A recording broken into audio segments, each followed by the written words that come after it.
Attention, you're listening to The Todd Huff Show, America's home for conservative, not bitter talk and education. Be advised, the content of this program has been documented to prevent and even cure liberalism, and listening may cause you to lean to the right.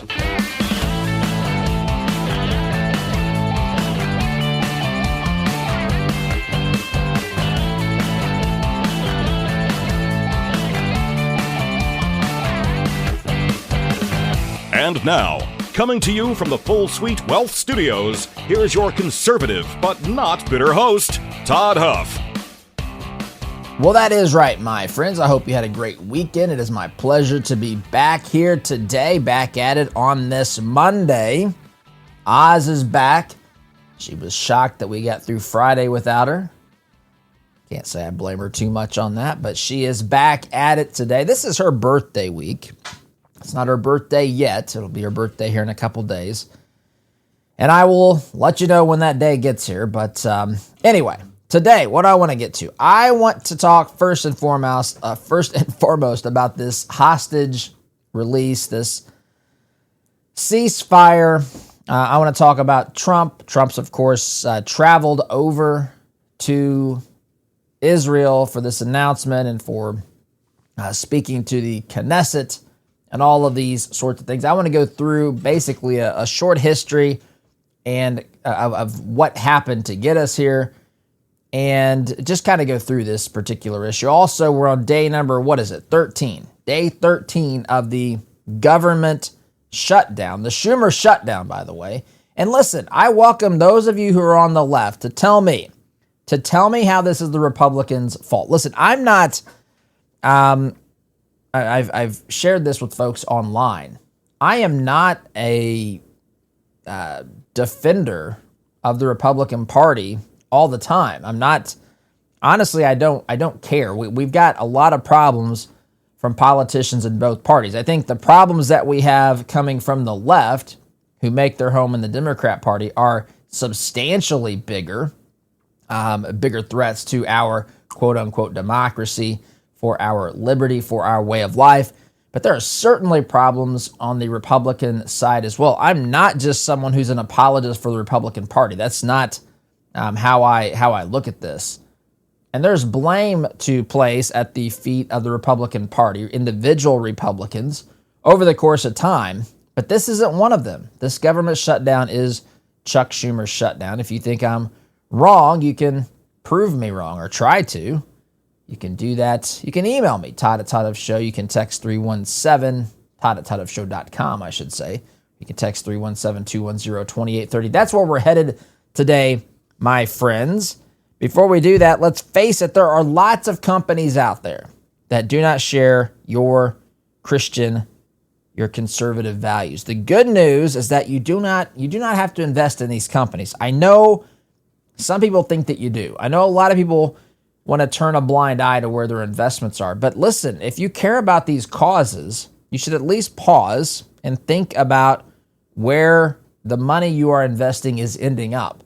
Because it very well could be ending up going to organizations that are funding Antifa, or some of these protesters are funding pro-abortion causes or anti-Second Amendment causes, or take your pick, my friends. You could say anti-biblical causes, LGBTQ causes, and so forth. But the good news is you don't have to do that any longer. There are tools out there. 48 Financial has tools that they can offer you to prevent this from happening. They specialize in biblically responsible investing. They screen out companies that go against your faith, that go against your values, and they create a plan that's tailor-made to help you reach your goals.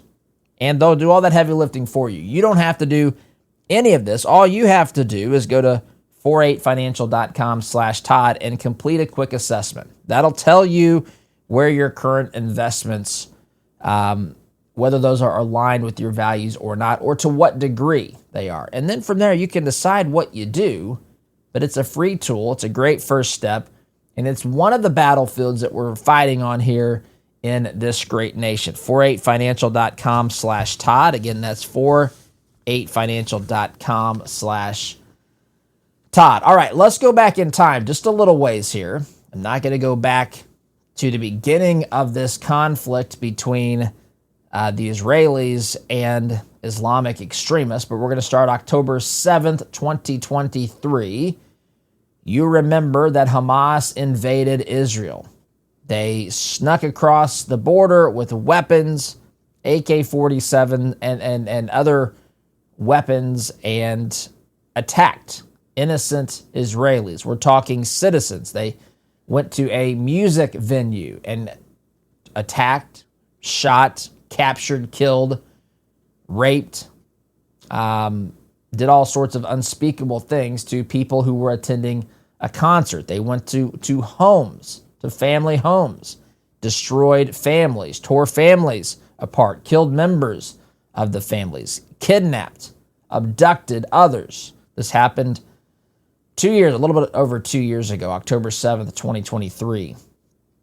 They abducted approximately 250 hostages during its attack on Israel. Now, fast forward to today.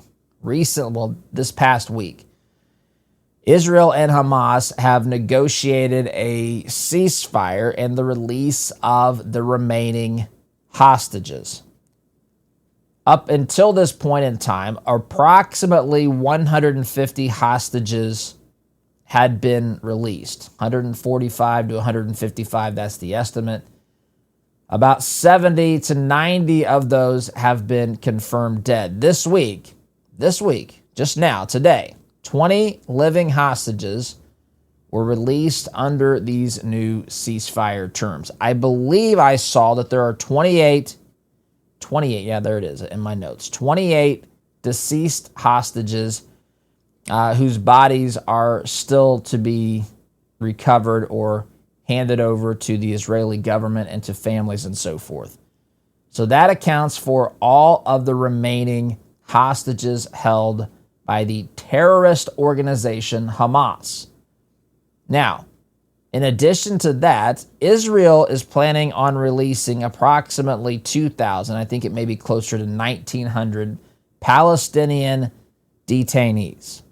That's the framework. Now, this is considered phase 1 of the ceasefire framework and agreement. It's a broader plan to bring peace to the area. It covers things like disarmament. It covers things like reconstruction of this area. And it also covers things regarding the future governance of Gaza, which is a major problem. Hamas has been elected. They were chosen by the Palestinians to represent them. Now, are there other shenanigans involved? Were there threats and all that? I mean, listen, Hamas is evil. Hamas is a terrorist organization. I don't know how else to make this any clearer. Hamas is the embodiment of evil, my friends. They're the ones who created this and caused this. Of course, they'll cite all other sorts of reasons and rationale that supposedly, in their deranged thinking, or at least from their narrative, justifies the atrocious acts of wickedness and evil that they unleashed on the Israelis just a little over 2 years ago. So there is going to be a transitional authority that includes international oversight from the United States, from Egypt, and from Qatar, who mediate the situation.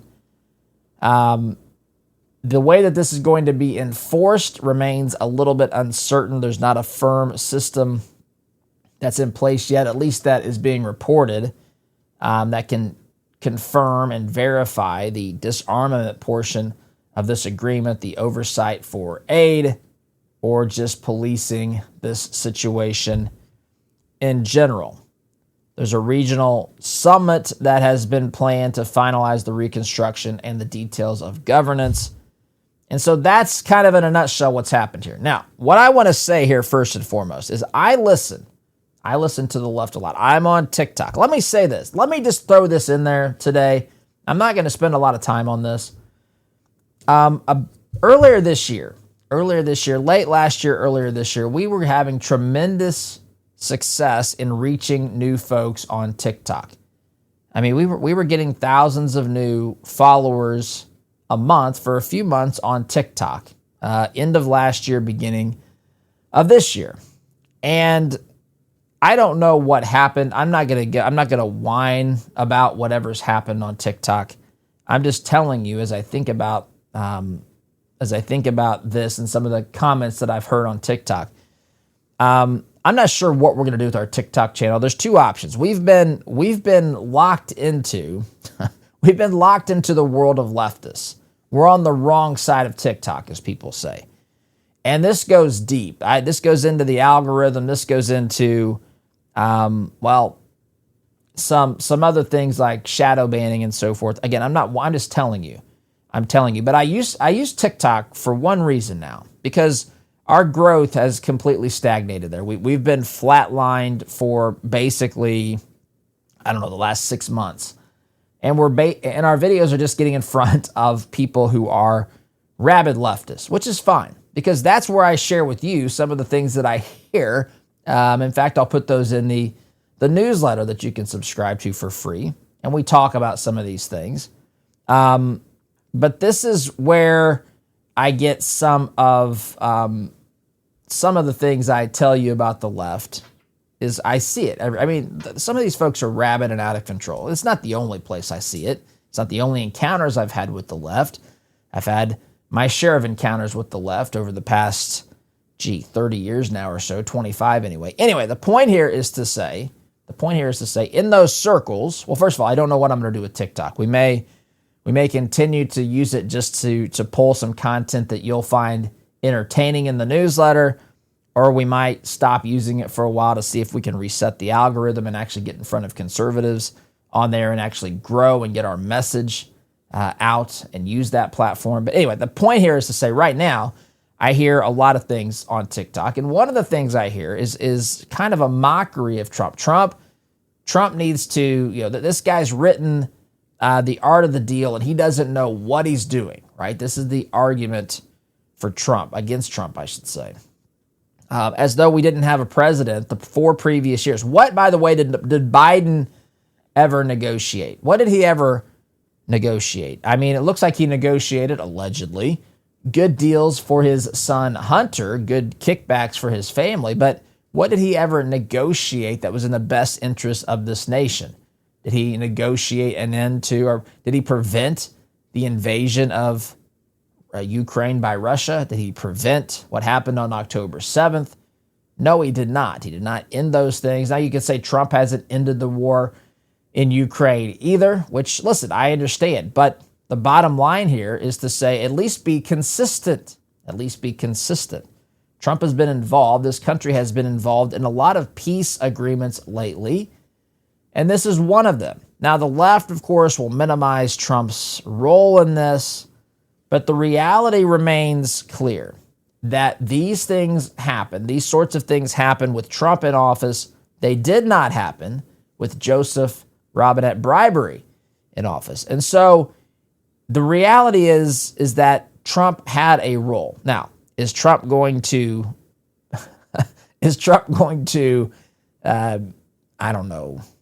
say his role was central? Is there a chance that Trump over-exaggerates the role he has? Certainly.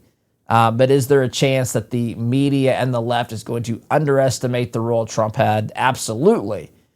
And that's kind of the reality of the situation here. Now, I will tell you this. It is unequivocally, undoubtedly confirmed that the U.S. acted as a central mediator between Israel, Egypt, and Qatar to secure this ceasefire and the exchange of hostages. Now, what isn't clear is how much personal leverage or direct negotiation Trump used with both sides. However, it does say something that he is speaking at the Israeli Knesset. In fact, that was happening prior to my coming on this program today. So there was diplomatic pressure that was employed by the United States, coordination pushed by other countries as well. But of course, the United States of America is the big player. There's no doubt about this. Trump's out there talking about this being the, quote, historic dawn of a new Middle East. He, of course, takes credit for the ceasefire. He deserves some credit. The question can be, the fair question can be, how much credit should he get? But he certainly had a role in negotiating this particular settlement. Now, a word on that. Before I get to that, I want to remind you, friends, that we have launched a conservative directory of businesses that you can choose to work with freely, and you can do it for free as well at freedommarketplace.net. I've shared before that this directory was kind of born a little bit out of necessity here as we grew our program and increased the number of people advertising on the show. One of the things we initially did was put links, but logos on our website. And it got to be too busy. It got to be too crowded. And so what we did was I realized, look, people can't find these businesses. It's getting messy. I don't like it.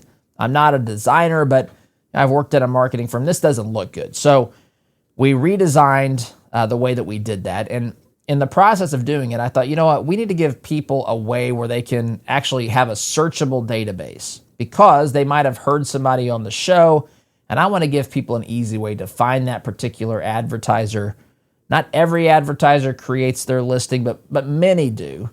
Many do. Probably most do. It's probably the exception that they don't. But to give folks a directory where they can search for this and also give other businesses who maybe aren't a good fit to advertise on the podcast or the radio stations or whatever. And so that's what we've done. We created this directory, Freedom Marketplace. It's free for you to use, by the way, freedommarketplace.net.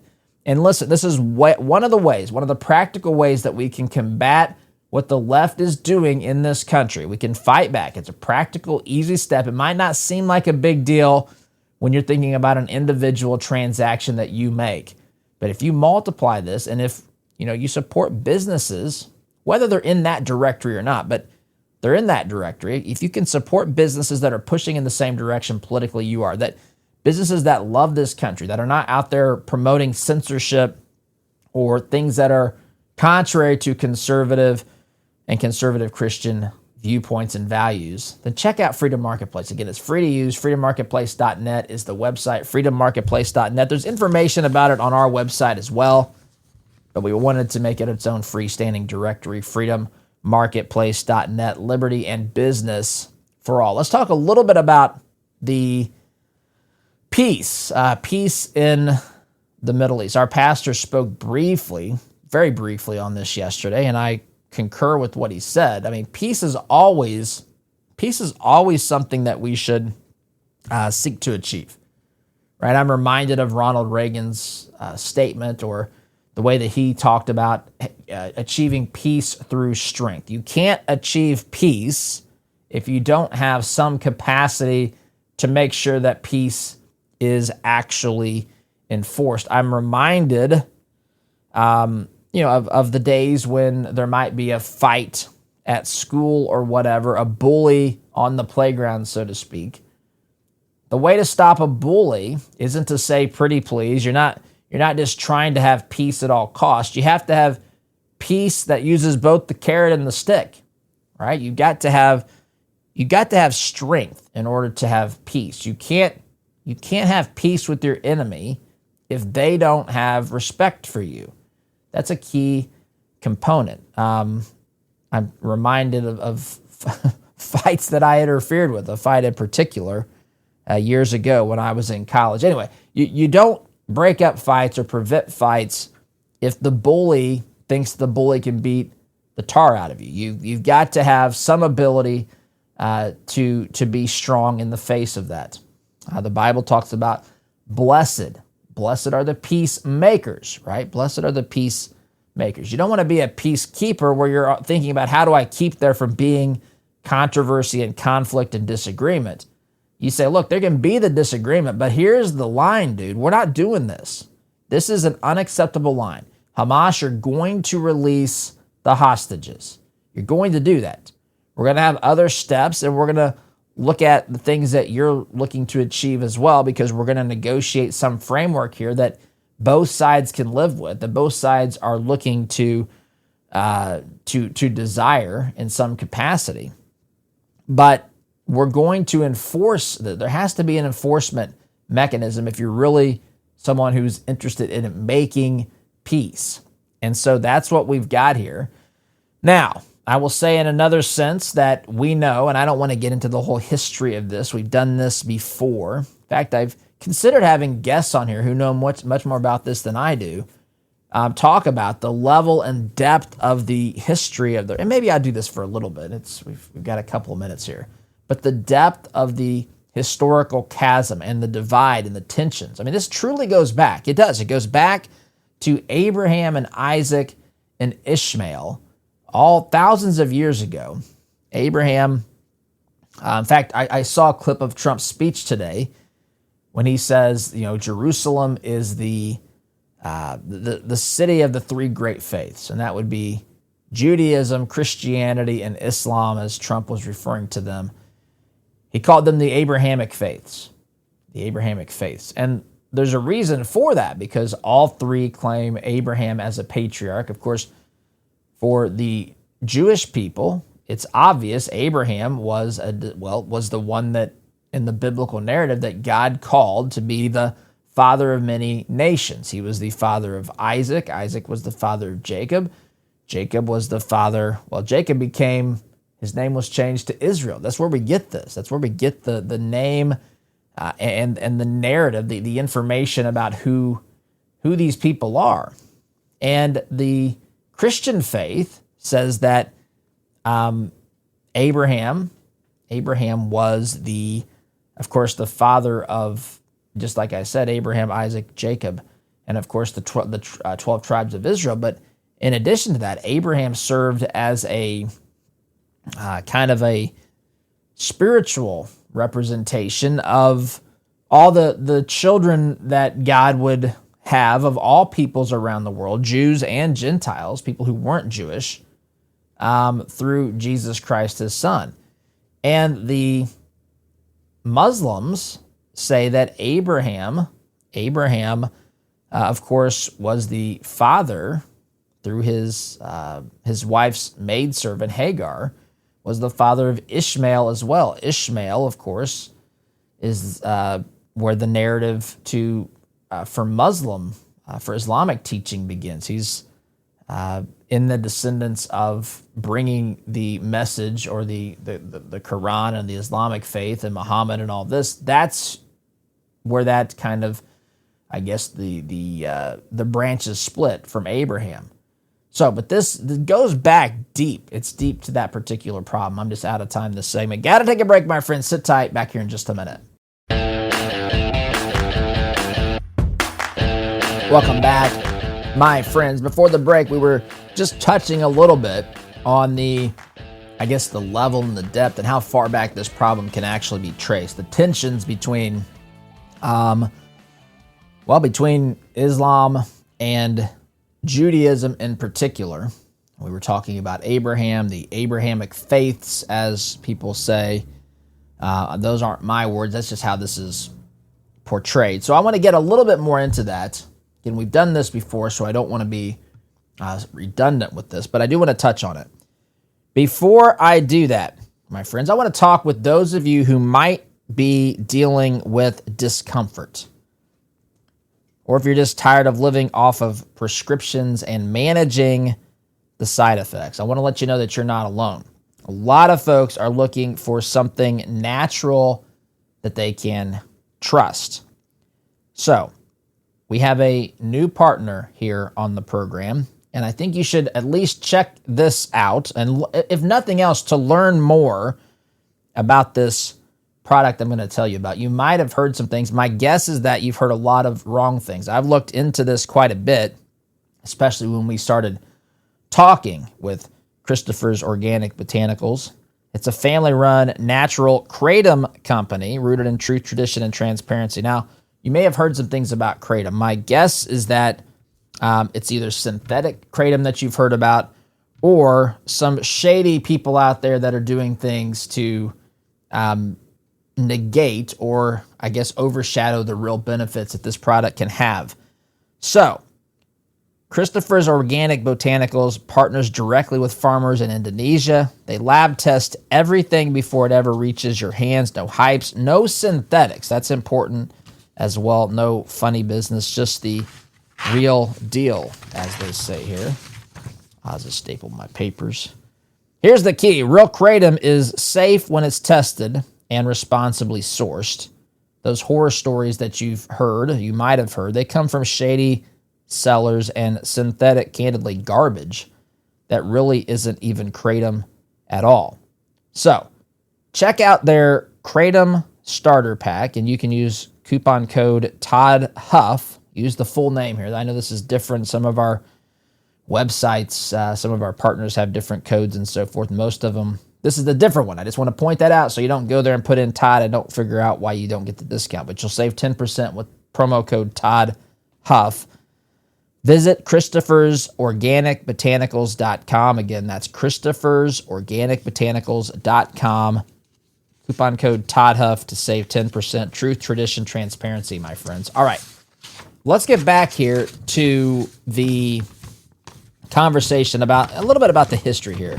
And again, I'm probably going to move us off the point of getting to the other topics I do want to get to, or at least shorten our ability to talk about them.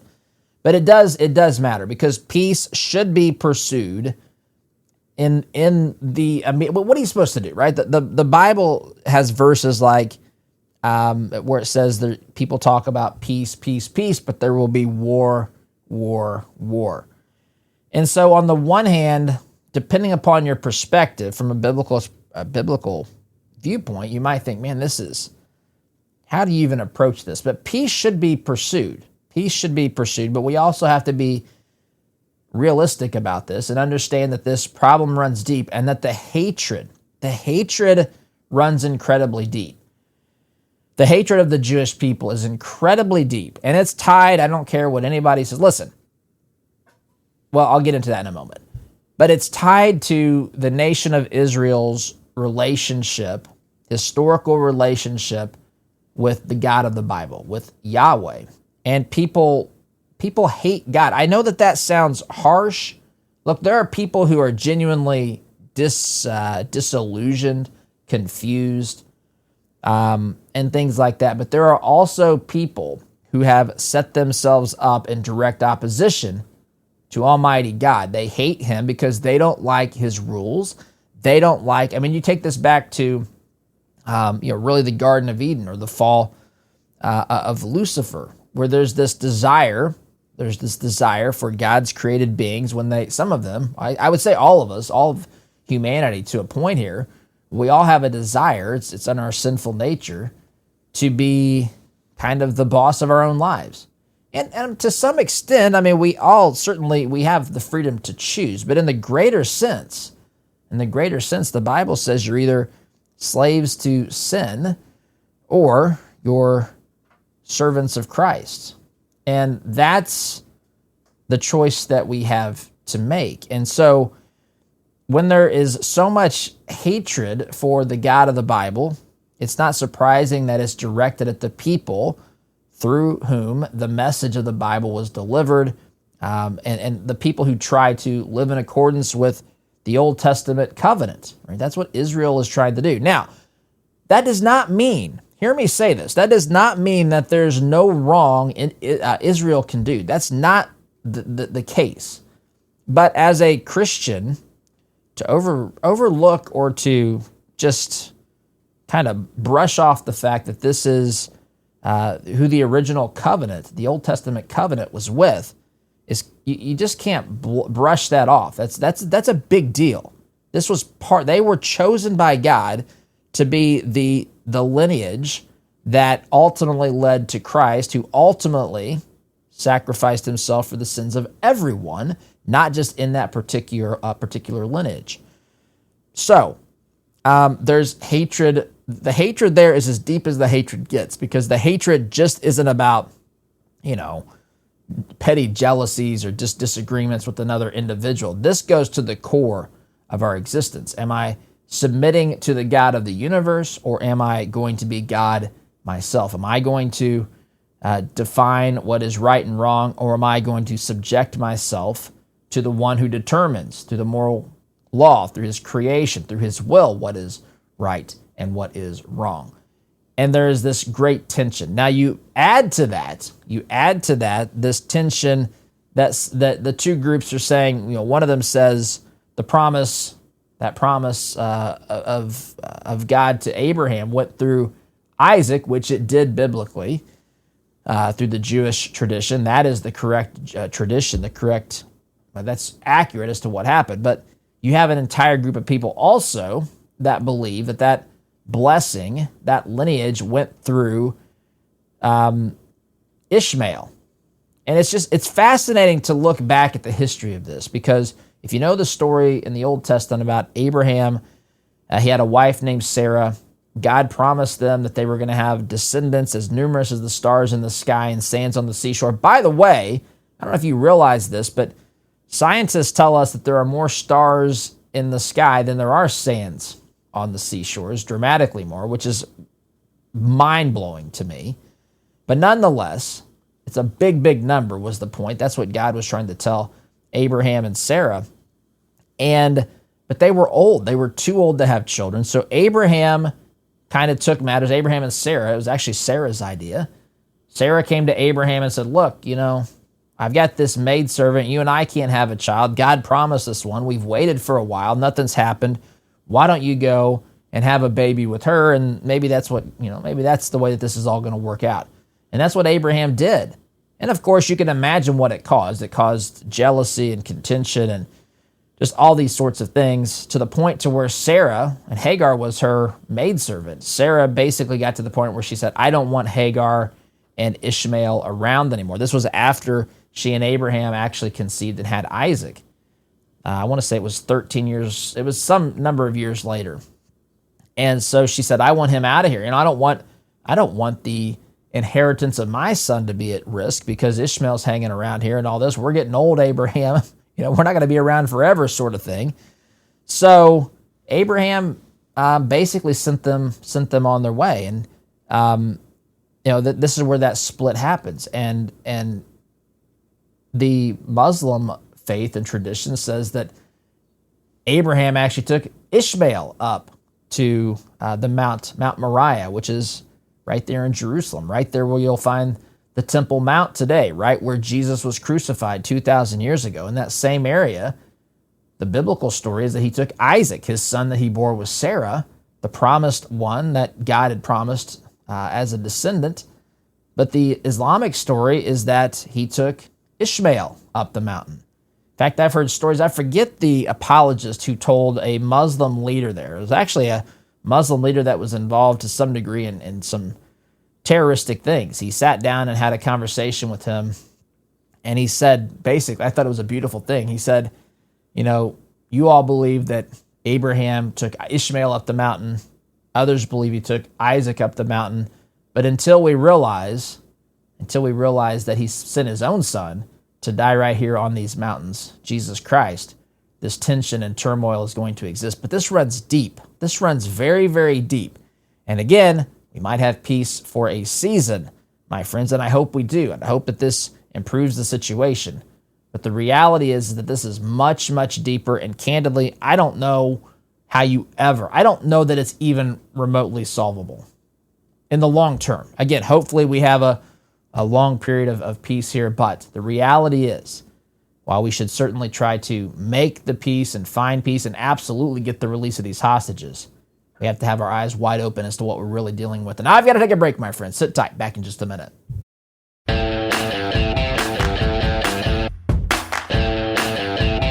Welcome back, my friends. I'm not going to get to the other topics today. I'm just not. I should have known this coming in. I mean, that maybe we'll talk in the closing minutes, just mention a couple things. So I'm probably not going to get to the 13th day of the government shutdown. I definitely am not going to get to the conversation about the National Guard, troop pay. I guess I could mention that. Trump has ordered the Pentagon to basically find ways to make sure that the troops are paid, because they're now, I think the 15th is payday. And Trump's saying, look, we're not going to cut the pay of troops, which is apparently part of the shutdown, which that's a whole other discussion. The craziness that's involved with that? Why are we paying some people and not everybody? Does Congress get paid? I can't remember if they actually do now or not. I think that they do, but maybe I'm wrong. But why are we paying some people, not others? I mean, it's almost clearly designed by the people who put together the rules to inflict pain on certain people for political advantages. Anyway, not going to be able to get into that today because of this discussion. So, I want to tell you here also, you may have noticed that we come to you from the Full Suite Wealth Studios, my friends. And Full Suite Wealth is here to help you build your legacy and secure your future. You've worked hard, you've made smart choices. Now it's about making sure that effort counts, not just today, but for the future as well. Full Suite Wealth helps forward-thinking people with a coordinated approach to wealth, legacy, and legal planning, including private equity, private credit, and options strategies. They'll help you see the big picture. They'll help you plan ahead. They'll help you make your success truly matter for the people you care about most today and well into the future. We're talking about legacy here, my friends, and the goal is to help create a plan that stands the test of time. Jason and his team will take good care of you at Full Suite Wealth. FullSuiteWealth.com is the website. That's where you can go for more information. That's FullSuiteWealth.com. Build your legacy. Secure your future. Now, some of you might wonder, why all this Bible talk about this today? What's the relevance of this? The relevance is that this traces itself back to that period of time. This is a story that literally can be traced back to the Bible. And this is something, the Bible is a collection of 66 individual books. And there's a story, there's a narrative. The narrative of the Old Testament, the Hebrew scriptures, if you will, the first 39 books of the Bible, tell the story of by and large this particular people. Not exclusively, but very early on. I mean, we had Adam and Eve, we had Noah, we had not long after that, early into the chapters of Genesis, you got Abraham being called. Abraham getting this promise about Isaac and being the father of many nations. And then you've got the story of God working with the people of Israel, the nation of Israel, to set themselves apart, to give them a land, which is the same land that we're talking about today. I mean, in general terms, it's the same place. It's just, we're talking about Hamas, the Gaza Strip, the West Bank. There's other places in Israel, but we're talking about that spot. We're talking about Jerusalem. We're talking about maybe the Temple Mount and all these things. Mount Moriah, we talked about that in the story of Abraham and Isaac. And so, but the narrative of the Old Testament is God using that people to prepare the way for the Messiah. And it's so rich. This is the second time I've gone through this Bible study, which I highly recommend, and which, by the way, I'm considering doing something where we could have people, if you want to go through that study together, where we might be able to, to kind of do it together after the first of the year. Anyway, that's just on my mind. I don't know that we'll do that, but the point is, even if we don't, it's a great study. It's called The Bible Recap by Tara Lee Cobble. But the narrative of the story leads us to Christ, leads us to Jesus. The birth of Christ is really the hinge point of the Old and the New Testament. So there's 400 years of silence at the end of the Old Testament before we start hearing about Mary and Joseph and John the Baptist and Jesus. But the rest of the book, the rest of the New Testament, the 27 books of the New Testament talk about, starting in the Gospels, the life, the death, the resurrection of Jesus. Talk about what happened, how the message spread, what the early church did. And it's a series of letters about how the church should behave, how they should interpret the things now that the Messiah has come, the Messiah that died once for all, not like the sacrificial lamb that had to be sacrificed every year on the Day of Atonement, which just passed, by the way, not too long ago. But you have all this story, and then you end with a book of prophecy, apocalyptic literature called the Book of Revelation, where you'll hear some of these things: peace, peace, peace, war, war, war, and all this sort of thing. And these things matter, and we start to see this. At least you can tell that this narrative is, what part of it's playing out, we don't know. People can have their opinions. But we can see that the nations and the types of tension clearly exist today. And so that's why it matters, and that's why it's tied in. And this issue runs incredibly, incredibly deep, back to the faiths of people that can be traced back for thousands and thousands of years. Folks, I've got to go. Got to run. SDG.